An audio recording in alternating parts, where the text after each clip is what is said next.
सभी सुनने वालों को मेरी तरफ से सलामुन अलैकुम। मेरा नाम है अब्दुल्ला।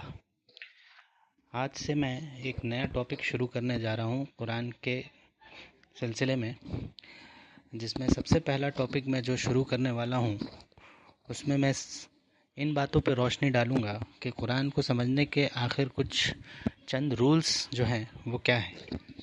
और आज जो पहला रूल्स मैं एक्सप्लेन करने जा रहा हूँ वो है कि कुरान में जो अलग अलग वर्ड्स आए हैं उन सभी को कुरान में अल्लाह ताला ने अलग अलग मानों में यूज़ किया है। जबकि आप जब भी कुरान शरीफ में ट्रांसलेशन पढ़ेंगे तो आप पाएंगे कि अक्सर लोगों ने जो ट्रांसलेशन किया है उसमें किसी भी दो वर्ड का मीनिंग सेम कर दिया है, या सेम वर्ड को जब किसी दूसरी जगह पे किसी आयत में यूज़ किया है तो उसका मीनिंग चेंज कर दिया है। ये बिल्कुल एक लैंग्वेज की जो बेसिक रूल्स होती है उसके अगेंस्ट है।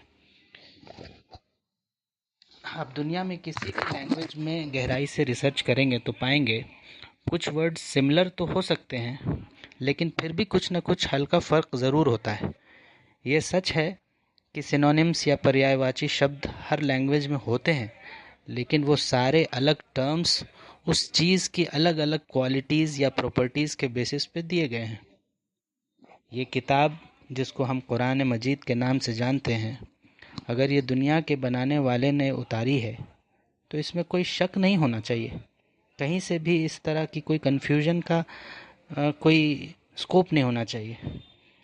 अगर कोई तरह का कन्फ्यूज़न होता है, दो अलग अलग वर्ड्स हैं जिनको एक ही मीनिंग में ले लिया जा रहा है, या एक ही वर्ड को अलग अलग आयतों में अलग माने के सेंस में लिया जा रहा है, तो या तो लिखने वाले की कमज़ोरी है जो कि हम नहीं मानते हैं। अल्लाह की किताब है तो अल्लाह ने जब लिखा है तो हर चीज़ क्लियरिटी के साथ लिखा है, और अल्लाह ने कहा भी है हमारी सूरह बकरा में शुरुआती दूसरी आयत में, अगर आप पढ़ेंगे कि इस किताब में कोई शक नहीं है, तो इसका कोई स्कोप नहीं रह जाता कि कोई तरह का कन्फ्यूज़न हो।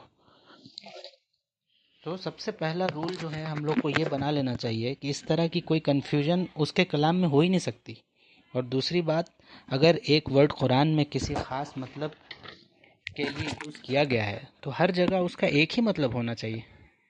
कुछ एक्सेप्शन हो सकते हैं, जैसे कि उन जगहों पे जब किसी वर्ड के साथ कोई प्रीपोजिशन आया तो मतलब चेंज हो सकता है। ठीक ठीक उसी तरह जैसे कि इंग्लिश लैंग्वेज में होता है।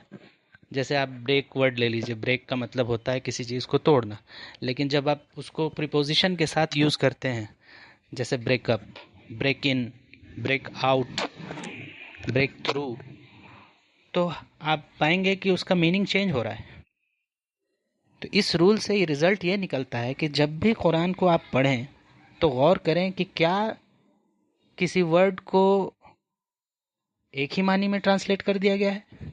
जैसे आप बहुत बहुत हद तक आप पाएंगे कि जब भी कुरान के अरबिक वर्ड नबी या रसूल आया है तो हर जगह उसको ट्रांसलेशन में पैगंबर कर दिया गया है, या फिर रसूल कहीं लिखा हो तो उसके ट्रांसलेशन में नबी कर दिया गया है, या नबी कहीं लिखा हो तो उसके ट्रांसलेशन में रसूल कर दिया गया है, या फिर अक्सर ये भी देखा गया है कि रसूल या नबी आता है तो उसके ट्रांसलेशन में लोग मोहम्मद भी ट्रांसलेट कर देते हैं। क्या ये सही है? और अगर ये किया गया है तो अल्लाह के जो मैसेज से ये खिलवाड़ किया गया है ये सही नहीं है, क्योंकि अगर उस आयत में किसी ख़ास वर्ड का यूज़ हुआ है तो कुछ ख़ास वजह है उसके पीछे। अल्लाह कोई शायरी नहीं कर रहा है, ये उसका कलाम है, ये मैसेज उसने लोगों के लिए उतारा है, इसमें हिदायत है। बेवजह किसी वर्ड को किसी आयत में ज़बरदस्ती नहीं ठूसा गया है, ना तो इसका ऑब्जेक्टिव आयतों के एंड में रिदम बनाना है। अल्लाह ने कहा है ये किसी शायर का कलाम नहीं। तो बड़ी ज़िम्मेदारी से इस कुरान की ट्रांसलेशन को पढ़ें और वेरीफाई करें कि क्या अरबिक वर्ड का सही ट्रांसलेशन किया गया है।